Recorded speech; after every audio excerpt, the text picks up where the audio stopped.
تو میں نے دیکھا کہ کھجور کی رسی میں ایک کالے رنگ کے شخص کو لوگوں نے پرویا ہوا ہے اور مکے کی گلیوں میں گھسیٹ رہے۔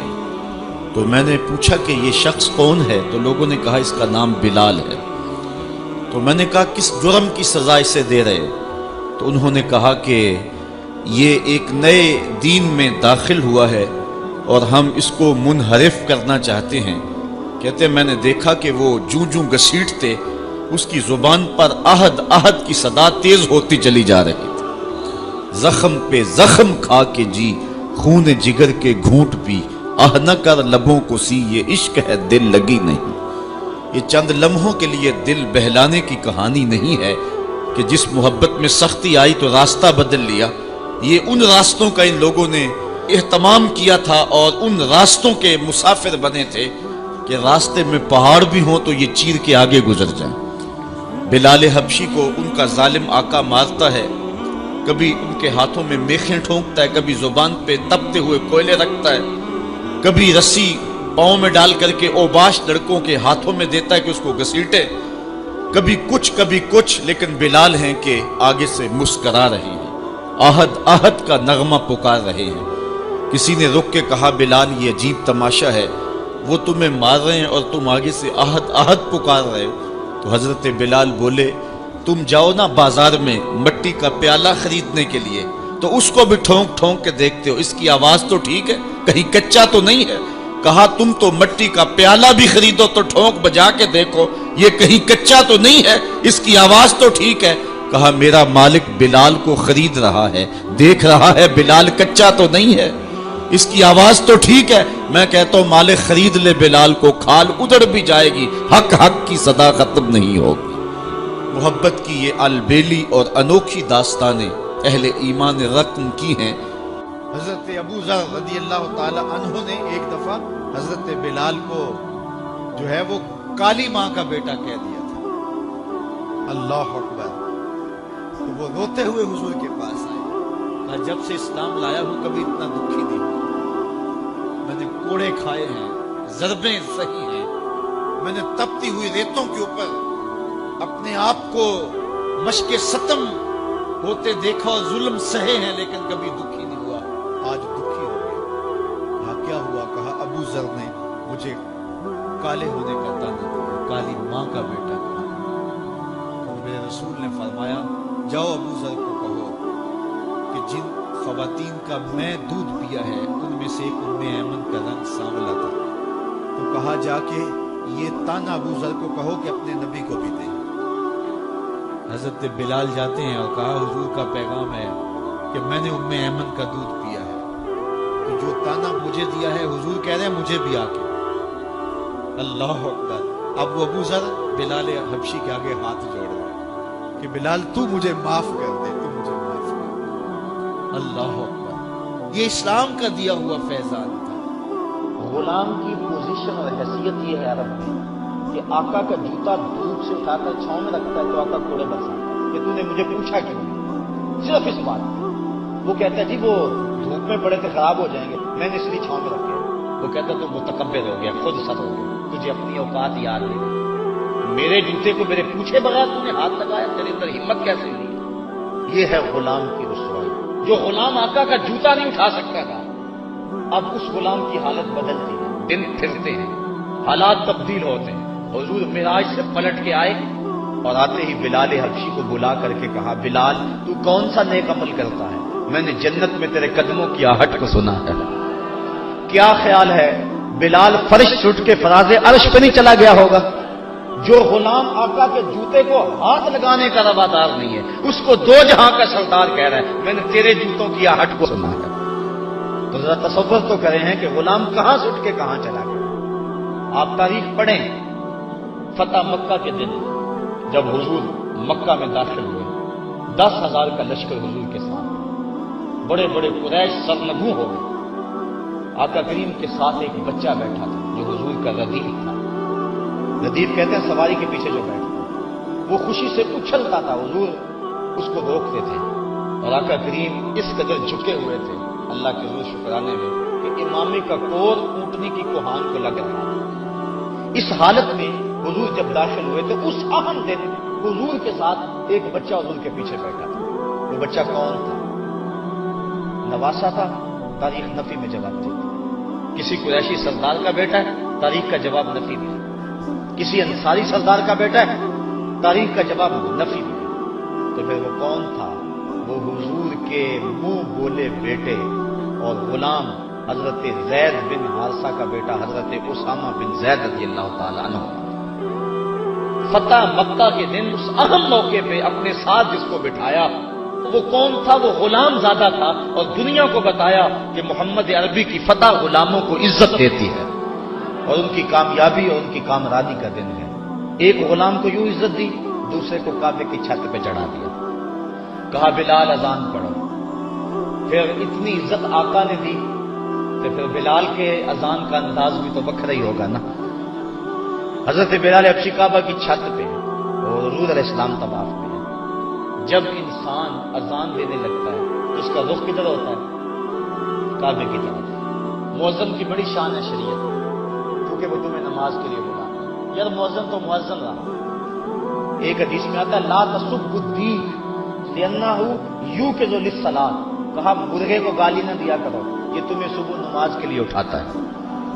جو نماز کے لیے صبح مرغ آواز لگائے تو وہ بھی محبوب بن جائے، اور فرمایا اس کو بھی کبھی گالی نہ دینا. تو جو پھر تمہیں نماز کے لیے بلائے اس مؤذن کا عالم کیا ہوگا اور اس کی شان کیا ہوگی. اور پھر جس مؤذن کو یہ شرف حاصل ہے کہ اس نے حضور کو سامنے دیکھ کر اذانیں پڑھی، اور حضور سامنے ہوتے تھے تو کہتا تھا اشہد ان محمد رسول اللہ، تو اس کی شان اور اس کی عظمت کا عالم کیا ہوگا. تو اذان جب دیں تو رخ کرتے ہیں قبلے کی طرف، اور جو کعبہ کے اندر چلا جائے وہ تو جدھر رخ کرے گا قبلہ. جو حتیم میں چلا جائے جدھر رخ کرے گا قبلہ. جو کعبہ اللہ کی چھت پہ چڑھ جائے وہ تو جدھر رخ کرے گا قبلہ. اب وہ رخ کدھر کرے گا؟ جدھر مرضی کرنے قبلہ ہو. حضرت بلال حبشی جدھر بھی رخ کر کے اذان دے دیتے ادھر ہی قبلہ ہوتا. لیکن حضور طواف کر رہے اور بلال حبشی نے اذان شروع کی، اور جدھر جدھر حضور جا رہے ہیں وہ رخ ادھر ادھر موڑتے چلے جا رہے ہیں. حضرت اسامہ بن زید بن حارثہ رضی اللہ تعالی عنہ حضور کے منہ بولے بیٹے حضرت زید بن حارثہ کے فرزند ہیں، بلکہ آقا کریم علیہ السلام ان کے ساتھ بھی بہت زیادہ پیار کرتے تھے. ایک دن حضرت اسامہ کی ناک بہ رہی ہے، حضور علیہ السلام جو ہے ناک صاف کرنے کے لیے ہاتھ آگے بڑھایا. حضرت عائشہ رضی اللہ تعالی عنہ نے کہا کہ حضور میں ناک صاف کر دیتی ہوں. تو حضور نے فرمایا عائشہ اسامہ سے میں بھی پیار کرتا ہوں، تو بھی اس سے پیار کیا کر. غلام زادوں کے ساتھ محبت کا یہ لہجہ اور الفت کا یہ انداز آپ کو کہیں نہیں ملے گا. جب اسلام کا نور چمکتا ہے، اجالے پھیلتے ہیں، تو ایک کالے رنگ کا غلام جس کا نام بھی اسود ہے، اسود ویسے بھی کالے کو کہتے ہیں، اس کا نام بھی اسود ہے، حضور کی بارگاہ میں حاضر ہوتا ہے اور کہتا ہے حضور اگر میں اسلام لاؤں تو مجھے کیا ملے گا؟ وعدہ جنت بھی دیا جا سکتا تھا، دوزخ سے نجات کا پروانہ بھی ہاتھ میں تھمایا جا سکتا تھا، لیکن حکیم نبی کیا جواب دے رہے ہیں؟ حضور علیہ السلام اس کو کیا ارشاد کر رہے ہیں؟ وہ عرب کا سب سے کالے رنگ کا شخص جو ذات کا بھی غلام ہے، کوئی پاس بٹھانے کے لیے تیار بھی نہیں ہے، اسلام کے اجالوں میں، اسلام کی روشنیوں میں زندگی ڈھونڈتا ہوا حضور کی دہلیز تک جب پہنچتا ہے اور پوچھتا ہے حضور اگر میں اسلام لاؤں تو مجھے کیا ملے گا؟ تو آقا کریم نے فرمایا جو ابو بکر و عمر کو ملا ہے وہی تجھے ملے گا. جس صف میں وہ کھڑے ہوتے ہیں اسی صف میں تو کھڑا ہوگا، اور اگر تو پہلے آئے اور وہ بعد میں آ جائیں اور تو پہلی صف میں کھڑا ہو جائے کوئی طاقت نہیں جو تجھے کھینچ کے پیچھے کر لے. اس نے کہا اسلام مجھے یہ عزت دیتا ہے؟ کہا یہ اسلام کا مزاج ہے. اس نے کہا پھر گواہ ہو جائیے میں آپ کا غلام بنتا ہوں. اقبال کہتا ہے اسود از توحید احمر می شبد، خیش ابو بکرو خیش فاروق و ابو ذر می شبد. یہ توحید کا فیضان ہے کہ اسود گوری چمڑی والے کے کندھے سے کندھا لگا کے کھڑا ہونے کے قابل ہو جاتا ہے. یہ اسلام کا دیا ہوا دین ہے کہ حضرت بلال حبشی جب شام سے واپس آتے ہیں تو حضرت امیر المومنین 23 لاکھ مربع میل کے حکمران حضرت عمر مسجد نبوی سے باہر نکل کر کے استقبال کرتے ہیں. کالے رنگ کے ہاتھ کو چوم کے آنکھوں سے لگا کے بولتے یا بلال انت سیدنا، بلال لوگ تجھے غلام کہیں، میرا تو آقا لگتا ہے. یہ وہ فیضان تھا کہ حضور علیہ السلام نے گرے ہوئے کو اٹھا کر کے اور سریا کی بلندیوں تک پہنچایا. یہاں مجھے عارف عبد المتین یاد آئے، حد کرتی وہ کہتے ہیں اور جتنے بھی سہارے ہیں سبق کرتے ہیں، عزت نفس بڑھاتا ہے سہارا۔ حضرت سمیہ رضی اللہ تعالی عنہ اسلام کی پہلی شہیدہ، جن کو مکے کے چوک میں ابو جہل نے جو ہے وہ نیزہ مار کر کے شہید کیا۔ راہ خدا میں بہنے والا یہ خون تاریخ اسلام نے محفوظ کر لیا، ایک عورت کا خون تھا۔ اور پھر حضرت عمار ابن یاسر کے والد حضرت یاسر کو بھی شہید کیا گیا۔ دونوں ماں باپ شہید ہو گئے اور بیٹا پھر بھی ڈٹا ہوا ہے۔ کافروں نے حضرت عمار ابن یاسر کو پکڑ کے تپتی ہوئی آگ میں ڈال دیا، اور انہوں نے رخ کیا حضور کے کاشانہ انور کی طرف، اور آنکھوں میں آنسو امڑ آئے۔ تو کافر سمجھے شاید جلتی ہوئی آگ کے شعلوں سے اور بھڑکتے ہوئے کوئلوں سے ڈر گیا ہے۔ کہا عمار گھبرا گئے ہو، تمہیں ان تپتے ہوئے کولوں سے باہر نکال لیا جائے؟ تو یہ حضرت عمار مسکرا کے کہنے لگے میں ان تپتے ہوئے کولوں سے نہیں ڈرا، میں تو راہیں تک رہا ہوں، جس محبوب کے لیے دکھ سہ رہا ہوں کبھی وہ جلوہ فراز بھی تو ہو جائے نا۔ اچھا، ادھر غلام تڑپا، ادھر آقا تشریف لے آئے۔ حضرت عمار ابن یاسر کے سر پہ ہاتھ رکھ کے حضور نے کہا یا نارو کونی بردم و سلامن علی عمار ابن یاسر کما کنت علی ابراہیم، اے آگ جس طرح ابراہیم پہ ٹھنڈی ہوئی تھی آج میرے عمار ابن یاسر پہ بھی ٹھنڈی ہو جائے۔ تو محبتوں کی یہ داستانیں بڑی دل آویز ہیں۔ تو اللہ تعالیٰ جل شانہ نے جب اپنے محبوب علیہ السلام کے غلاموں کے ساتھ یہ ہونے والے ظلم اور اس جبر کی رقم ہوتی داستان کو دیکھا تو سورۃ الفجر تب نازل ہوئی تھی۔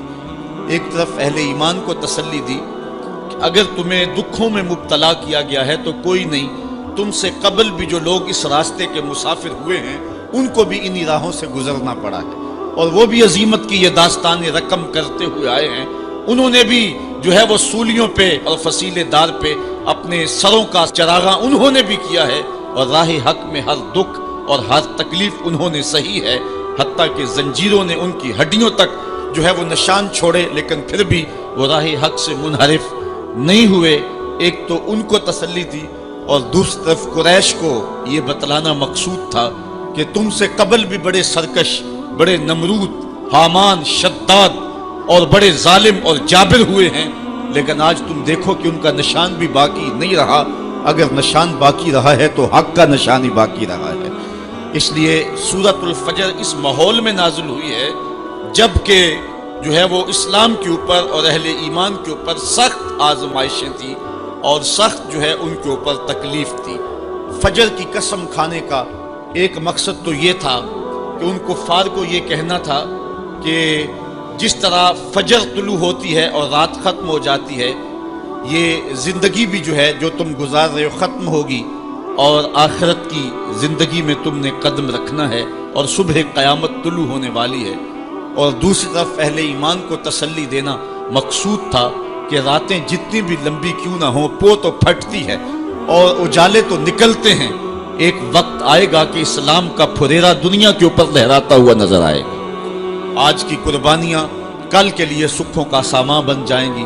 ساغر صدیقی نے کیا کہا تھا کہ آج تو ہیں یہ جسم آلودائے گرد سفر، آج تو ہیں یہ جسم آلودائے گرد سفر، کل انہی جسموں پہ منزل پھول بھی برسائے گی۔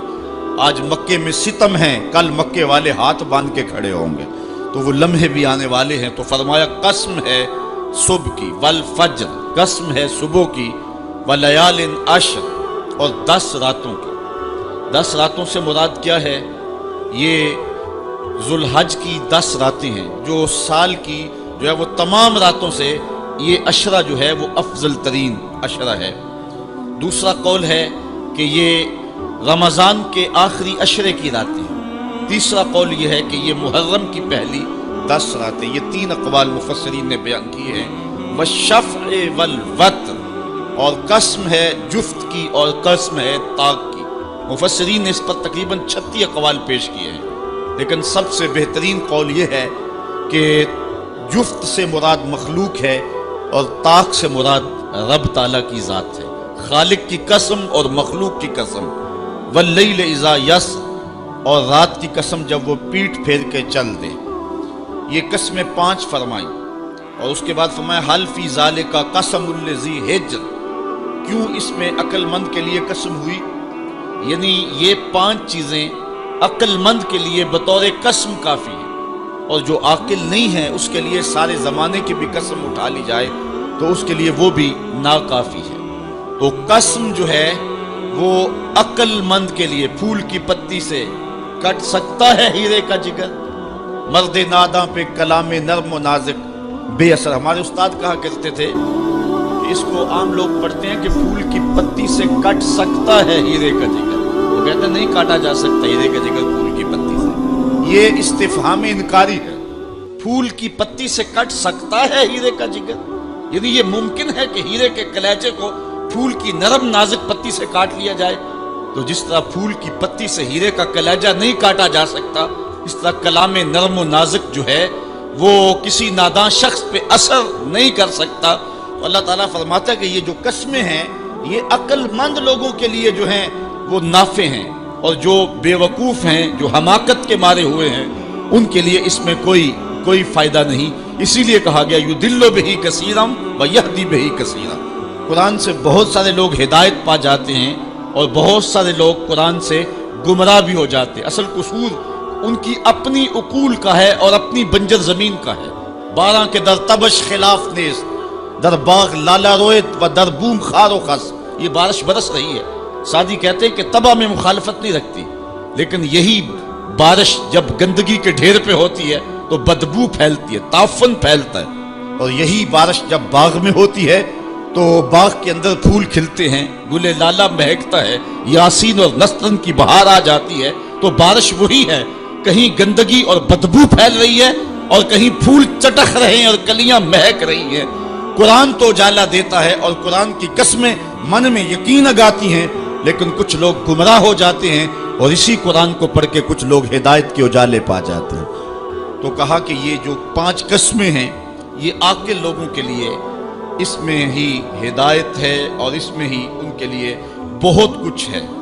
جس طرح فجر کے بعد حشرات الارض بلوں سے باہر نکلتے ہیں اور سوئے ہوئے انسان پھر دوبارہ جاگ پڑتے ہیں، زندگی میں ایک دم پھر ایک لرزش پیدا ہوتی ہے اور حیات نو کے آثار پیدا ہوتے ہیں، اس طرح مرنے کے بعد پھر لوگ دوبارہ اٹھائے جائیں گے۔ کافر کہتے تھے کہ ہم یہ بات نہیں تسلیم کرتے کہ بندہ مرنے کے بعد اٹھایا جائے گا۔ سورہ یاسین اٹھائیے، وہ کہتے ہیں کہ جب ہماری ہڈیاں ہو جائیں گی اور ہڈیاں زمین کے اندر گل سڑ کے مل جائیں گی تو پھر ان مردہ ہڈیوں کو کون اٹھائے گا؟ یہ نضر بن حارث نامی ایک شخص تھا جو قبرستان سے کوئی بوسیدہ ہڈی اٹھا لایا اور حضور کے سامنے اس ہڈی کو توڑتا ہے اور اس کے ذرے زمین پہ گرتے ہیں، کہتا ہے کہ ان ہڈیوں کو اٹھایا جائے گا جبکہ یہ بالکل جو ہے وہ ریزہ ریزہ ہو گئی۔ اللہ تعالیٰ قرآن مجید میں فرمایا کہ یہ کہتے ہیں کہ ان ہڈیوں کو کون دوبارہ زندہ کرے گا؟ تو اللہ تعالیٰ نے قرآن مجید کے اندر جو جواب دیا وہ بڑا خوبصورت ہے۔ یہ کہتے ہیں ان مردہ ہڈیوں کو کون دوبارہ زندگی دے گا؟ تو اللہ تعالیٰ نے جواب دیا کہ جب یہ ہڈیاں بھی نہیں تھی، جس رب نے اس وقت ہڈیوں کو بھی پیدا کر لیا تو ان کو جوڑنا اس کے لیے کون سا مشکل ہے؟ اللہ وہی رب جس نے ان ہڈیوں کو تخلیق کیا، نئے سرے سے ان کو پیدا کیا، تو اب ان کو جوڑ کر کے انسان کی شکل میں کھڑا کرنا اس کے لیے کوئی مشکل نہیں۔ روزانہ ہم موت کی آغوش میں چلے جاتے ہیں نیند کی صورت میں، لیکن پھر اٹھ کے زندگی کے اندر وہی توانائی، وہی حرارت اور وہی تیزی اور وہی جو ہے وہ نشاط پن، یہ حشر پہ دلیل ہے۔ تو کہا یہ قسمیں ہیں عاقل کے لیے۔